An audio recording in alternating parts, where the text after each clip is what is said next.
Hello there, you excellent starling. How are you doing? Welcome, welcome. What we are going to talk about today is actually emotions, which are difficult, complicated, and it will definitely include some personal reference because that makes it easier to talk, you know?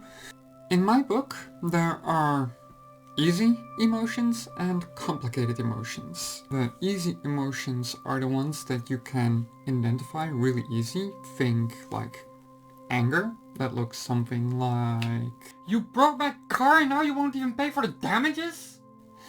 And something like sadness, that looks something like, "No, but why did they break up with me?" But there's also very complicated emotions. Think, for example, of jealousy or being content. Like, how do you describe being content as an emotion? It's something that most of us will at some point experience, but could you really describe it? Well, maybe you could, because I do think that what are easy emotions for some are really hard emotions for others, and vice versa. And that's okay, like it all depends on the coping mechanisms that we have learned, or maybe not learned. There are a whole bunch of reasons why our emotions can be messed up or maybe not be. Like, some of us have heavy depression and anxiety issues, and a lack of healthy coping mechanisms can really make it very hard, as I can tell you from my own experiences. But we'll jump into that later, not right now. There is a big difference between being psychologically not okay and being physiologically not okay. One is more because of events, because of things happening, or maybe just your relationship's not going well or going super well. And the other is more in a physical realm, being, well, there is genuinely something messed up that you might need medication for. And that is perfectly okay and valid. Before we jump into the psychological reason, I do want to note that research has been done that showcases, for example, that when we experience certain emotions, our body temperature actually reacts in different ways. Like, for example, if you're really angry, you can really feel the heat over your whole body. And when we're really happy, that feels different.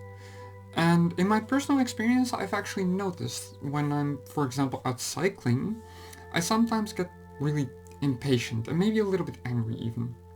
Whoops. But what I notice is that I get angry and I feel this in my body temperature, but maybe it's the other way around because I'm cycling, so my body temperature raises and I get angry. But I'm never quite sure which one comes first, actually, and I don't know too much about research. This really is not my territory. But it is something interesting to note, and I'll put up a little chart right over there to showcase the different emotions and the possible physical reactions. But what I mentioned, this video is about the psychology, so we're gonna leave that for what it is. And let me tell you a little bit about Celeste. There will be spoilers for the rest of this video. Our main story follows the protagonist, Madeline, climbing up Celeste Mountain. And you can actually see the mountain as a character all on its own. Maybe a bit of a different discussion, but to the point. The mountain itself gives a sort of a physical manifestation to how you feel or what you are on the inside. It's a little bit vague, but I think that's intentionally, because for different people it manifests different, as we see with the several main characters. Like, we have Madeline, who has anxiety and depression, and you see her literally run away from a part of herself that she also doesn't find very pretty. She actually calls it creepy at some point. And we meet the granny, who on the outside comes across as a bit of a bully, but there is a little birdie actually that later on is suspected to be part of her, and the little birdie is actually really helpful and really nice, you know?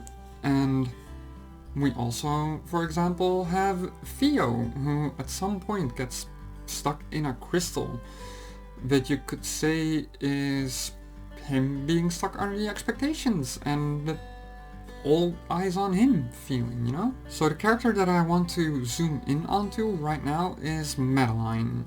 Being our protagonist, of course, she gets the biggest role.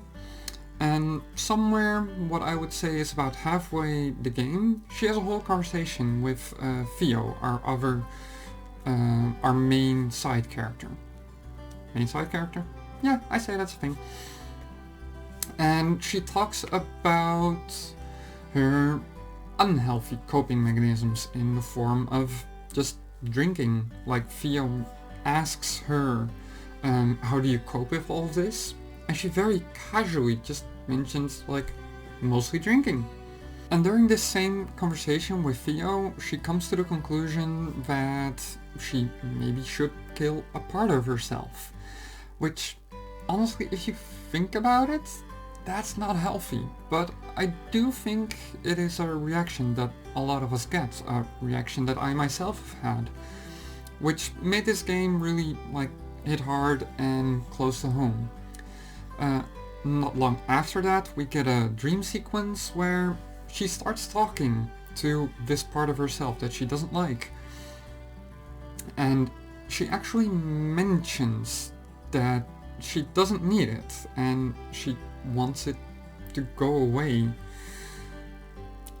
It's actually really unhealthy. It literally broke my heart. And as you could expect, that part of her doesn't take this well, and literally throws her down to rock bottom. A little while later, she meets the granny again, who tells her, like, hey, that's basically not the way to talk to yourself and to cope with this. Do better. Why didn't you just try and talk to her and actually listen? Which Madeline takes to heart, and she actually goes to hunt herself down rather than being hunted, as we see earlier in the game. And from here in this conversation, she learns to show this empathy to herself, which results in healthier coping mechanisms. And I think there is a good lesson to be learned here about how we talk to ourselves. Like, we might not be able to go to Celeste Mountain. It is a real place, for the record, on the map right here, but that mountain probably won't give you the same physical manifestation. But even without it, we can learn to talk to ourselves with more empathy, be more understanding, and show ourselves the understanding that we often do extend to other people.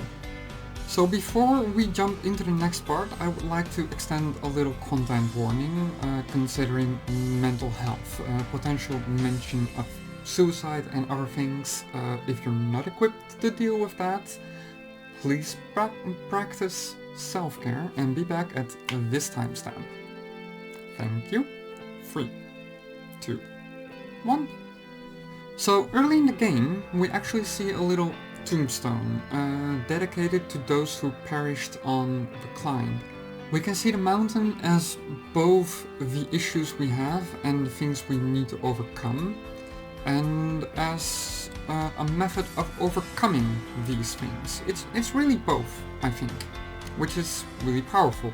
And you could say that those who perished during the climb are the ones who didn't practice the self-care and who did end up, dead. Which is not something I like to think about a whole lot, But on the other side, the mountain can also represent a way to avoid dealing with your issues, because you start going on this whole other task that really, is it necessary? This whole other thing, we keep sidetracking ourselves, distractions. We can talk about what is healthy and what is not, because, well, having distractions is good, but setting goals is also good. And how do you distinguish between what is a distraction and what is not? The game doesn't really go into this, nor do I have the answers on that. But it is a fascinating question to ask. But personally, I really like the interpretation where the mountain are the obstacles you have to overcome, and also sometimes you fall down. And what do? Well, you pick yourself back up and you keep going. Because what other choice do we have? So of course, I've also had my own experiences with depression. I was in a really bad place, like terrible. My biggest coping mechanism was substance abuse and a lot of other things that I prefer to maybe not mention. For my own sake, but also for other people's sake.